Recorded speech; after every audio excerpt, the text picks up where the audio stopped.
Buenas tardes. Son las 5 menos 5. La idea era acabar en torno a las 5 de la tarde. Creo que no nos va a dar tiempo porque hay unas cuantas preguntas. Pero vamos a ver si en 15 minutos o no más somos capaces de dar salida a todas estas preguntas. Le voy a rogar al exministro que sea conciso. Es verdad que hay muchas cosas que yo alguna quería plantearle, pero la verdad es que ha sido muy valiente, muy claro. Ya no le hace falta preguntarle si cree que vamos a ser rescatados. Deduzco que cree que no va a ser posible que hoy el ministro Luis de Guindos sea capaz de convencer al ministro alemán Schäuble para que el BCE nos compre deuda masiva. Deduzco que no cree que vaya a ser capaz, no que esa posibilidad… Empiezo a pensar que ya no sé si es bueno. Y como dicen en Twitter, ahí lo dejo. Ayer algunos medios de comunicación británicos, como The Guardian, hablaban que el rescate se podría producir en agosto, que agosto de 2011 fue el año de Grecia y que este agosto sería el de España. Usted nos ha dado un margen de tiempo. ¿Por qué cree que son ahí esa horquilla? Bueno, de yo creo que meses? va a depender mucho. Hombre, agosto es un mes muy tentador para hacer cosas que no gustan, ¿no? Como irse de vacaciones con la familia, en fin, este tipo de cosas, ¿no? Pero ya sabéis aquello de las vacaciones bien o en familia, ¿no? Bueno, perdonadme la broma, sobre todo ante personas que tienen tantos hijos como los que hay aquí, pero bueno… pero agosto suele ser un buen mes para que los políticos decidan hacer cosas que no suelen atreverse a hacer en otros meses, ¿no? Pero yo creo que va a estar mucho más marcado por el calendario de emisiones de la deuda, ¿no? Pero yo lo que no quiero es que nos caigamos, es decir, prisioneros de conceptos antiguos. Es decir, durante demasiados años, por ejemplo, defender una moneda fuerte se ha considerado casi más importante que el honor patrio y hemos sacrificado exportaciones, hemos sacrificado producción, hemos sacrificado empleo. Dejémonos de las grandes palabras. Si no tenemos dinero para resolver los problemas de nuestro sistema financiero, lo pedimos. Y si no tenemos dinero para reestructurar nuestra economía y volverla a ponerla otra vez a crecer, pues lo pedimos, sin dramatismos. Usted hablaba de negociar bien ese memorándum. Eso sí que me parece importante. No saberlas venir, no tener demasiada prisa en ir a las Olimpiadas y sentarse a negociar durante muchas horas con gente que tiene los colmillos muy retorcidos de estas negociaciones, pero nosotros en España también tenemos gente que ha negociado muchas cosas buenas en Bruselas. Y así de partida, ¿qué cree que los alemanes, finlandeses y otros países que están en una posición más dura respecto a España, que cree que puede plantear como condiciones previas? Yo de verdad que a lo mejor soy ingenuo, en cuyo caso, en este caso no me arrepiento si lo soy, ¿no? Pero yo es que hace tiempo que creo que la penalización que sufre nuestro país en forma de prima de riesgo o en forma de agencias de rating que nos bajan la calificación periódicamente, yo hace mucho tiempo que creo que tiene que ver con las escasas perspectivas de crecimiento. Yo es que hace mucho tiempo que creo que los que están preocupados por si somos o no capaces de devolver la deuda, que no nos olvidemos es la preocupación primitiva, son conscientes que si no crecemos, si no generamos ingresos nuevos, no vamos a poderla devolver. Y por tanto, creo que un planteamiento parecido, similar, idéntico como el que yo he hecho ahora, y permítanme ahora un minuto de publicidad. Lo digo después de haber defendido el banco malo, que ya lo hay, haber defendido bajar cotizaciones sociales, que ya lo hay, de haber defendido pactos de Estado, que ahora ya hasta Felipe González defiende. Es decir, con un poquito de credibilidad del no haberme equivocado más que la media, sino incluso un poquito menos que la media, creo que sería razonable, es decir, que Merkel lo podría entender perfectamente y sus banqueros los que más. Hay varias preguntas que se le hacen en su condición de exministro de Administraciones Públicas. Voy a intentar sintetizar dos. Una de ellas la hace Belén Fernández Delgado, diputada del Partido Popular en la región de Murcia, y la otra el secretario general del PSRM-PSOE, Rafael González Tobar, los dos sobre el tema autonómico.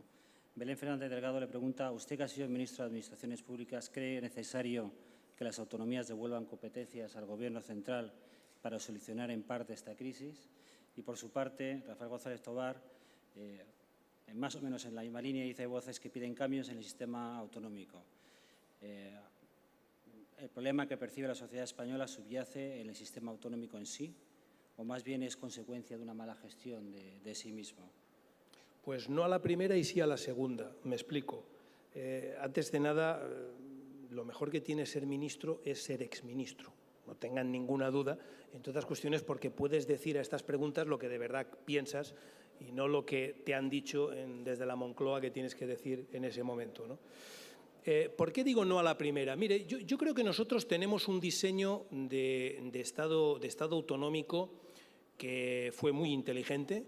Yo creo que si pudiéramos volverlo a hacer, yo sería de los partidarios de volverlo a hacer bastante como lo hicimos, pero que nos hemos quedado a medio camino, con crisis y sin crisis. Y esto lo dije en el 2004, cuando como ministro comparecí por primera vez en la Comisión de Comunidades Autónomas del Senado.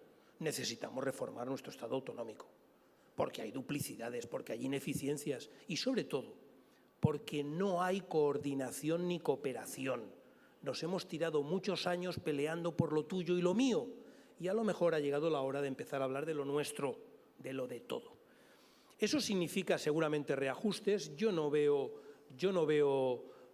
así como grandes devoluciones. Se pone equivocadamente el ejemplo alemán, sin contar más que la mitad. Es decir, es verdad que en Alemania una parte de las competencias de los estados federados se han centralizado a cambio de una amplia descentralización de otras.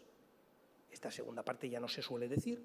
Yo no creo que el problema sea de quién tiene la competencia, sino de cómo se ejerce la competencia. Y yo creo que en ese sentido, después de las reformas estatutarias últimas, habría que retomar el proyecto que, en fin, yo como ministro empecé a mover de conferencia de presidentes, de institucionar las conferencias sectoriales, de dar, perdónenme la palabra y si a alguien le molesta la retiro, pero quédense con el concepto de dar un salto federal. Lo que España necesita es un salto federal, es decir, ordenar qué haces tú y qué hago yo, y recuperar algo que los países federales tienen, que es un Estado federal central, que también existe, que también tiene que tener su estatuto de autonomía, que también tiene que tener su financiación intocada e intocable y que también debe de ejercer sus competencias como le reconoce la Constitución. Y yo creo que ese es el salto que tenemos que hacer con crisis o sin crisis. Cuando en las manifestaciones últimas masivas de protesta por los recortes, por los ajustes para reducir el déficit público, por el 15M, se oye a la gente exigir responsabilidades a la clase política, al sistema financiero. ¿Usted se siente aludido cuando piden eso? A veces yo también grito, ¿eh? Quiero decir que no. Yo dejé el escaño hace 4 años y, bueno, yo sigo considerándome político como creo que debe de ser cualquier ciudadano de la polis Atenas. Es decir, creo que ese concepto de la política es algo demasiado importante para dejarlo solo a unos cuantos, sean quienes sean estos cuantos, ¿no? Y creo que todos los ciudadanos, estemos donde estemos, de ministro, de diputado, de empresario, de rector o de ciudadano de a pie, tenemos la obligación de participar y de pensar y de actuar en política con mayúsculas, no la política del quítate tú para ponerme yo y no la política del quiero ser, sino la política del quiero hacer. Yo no quería ser ministro, yo quería hacer cosas para las que se tiene que ser ministro, que no es lo mismo, ¿no? Pero bueno, yo creo que en el 15M, perdónenme la petulancia, pero hoy me han pillado un día especialmente petulante, creo que equivocó el tiro en el siguiente sentido. Lo que más quedó del 15M es el no nos representan, y yo honestamente creo que después de unas elecciones nos representan. Y si no nos gustan, pues nos hemos equivocado al votar. Pero por supuesto que nos representan. Los que están en los parlamentos nos representan a todo el mundo que le hemos votado y a los que no, según la Constitución. El problema es, no resuelven nada, no son eficaces. La manera en la que hacen política en base a la partitocracia y a la confrontación sistemática no me permite resolver cosas. Me obliga a tener empantanado 5 años el Tribunal Constitucional o tantas instituciones, o me permite no haber resuelto la reforma del Senado, o me permite no haber llegado a un acuerdo en la mayor crisis económica y social que ha tenido este país en 70 años. Por tanto, si yo tengo que hacerles algún reproche a la clase política, así en general, en primer lugar es que se hayan conformado con ser clase política. Yo no me sentía identificado con una cosa llamada clase política, pero bueno, en este momento ya parece ser que sí. Pero si yo tuviera algo que reprocharles es que no lo resuelven.